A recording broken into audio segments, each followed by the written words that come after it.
Yun mga amigo, luto muna tayo ng pang-ulam. Ito ang lulutuin natin. May patula tayo. Meron tayong atay ng baboy. Saka ito, miswa. Yan, nagisa na ako ng sibuyas, bawang, saka luya mga amigo. Sinabay-sabay ko na.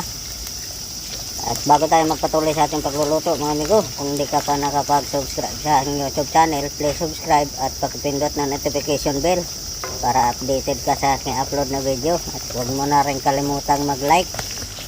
Ito mga amigo, yung nilagay ko tangkay ng sileri yan, pampabango din yan. Itong luluto natin mga amigo, ito yung tinatawag na mga ilonggo na batsoy.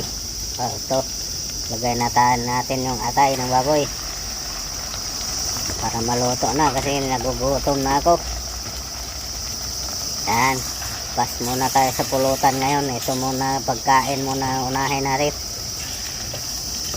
pang ulam muna. Itong recipe na to mga amigo, paborito to ng mga ilonggo. Takpan muna natin para maluto yung atay. At pagkalipas yan ng ilang minuto mga amigo, okay na yan.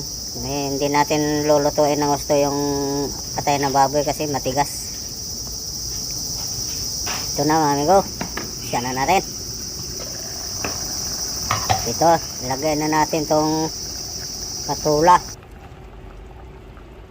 Yan, iluto na yung atay ng baboy natin. Hindi naman natin i-overcook yung atay ng baboy, matigas yan.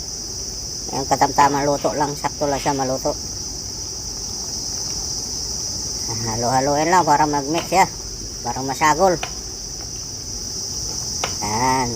At maraming salamat pala sa aking mga subscriber, sa mga nag-subscribe ko ngayong linggo lang. Maraming salamat sa inyo lahat. At sa lahat-lahat ng mga subscriber ko, sa 1,325 na subscriber ko, maraming salamat sa inyo lahat. Ito na, dinagdagan ko na pala yung sabaw mga amigo.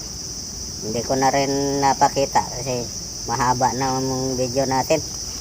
Ito, lagay tayo ng siling green saka siling pula, siling labuyo yan. At ito, lagay na natin itong miswa natin. Hinati lang natin yung miswa ng mga amigo kasi pangit naman yung mahaba. Ayan, itong recipe na ito mga amigo, napakasarap nito. Ito lagi kong niluluto, paborito ko to. So ngayon ko lang na videoan, ngayon ko lang na i-upload yung pagluluto ko nito. Masarap din to ihalo yung atay ng manok o kaya balon-balonan. Yan, kumukulo na, luto na yung. Yan, lagay tayo ng dahon ng sileri mga amigo. Luto na yan oh. Napakasarap nito. Mainit na sabaw sa malamig na panahon dahil may bagyo ngayon. Ayan, maraming salamat. Hanggang dito na lang mga amigo.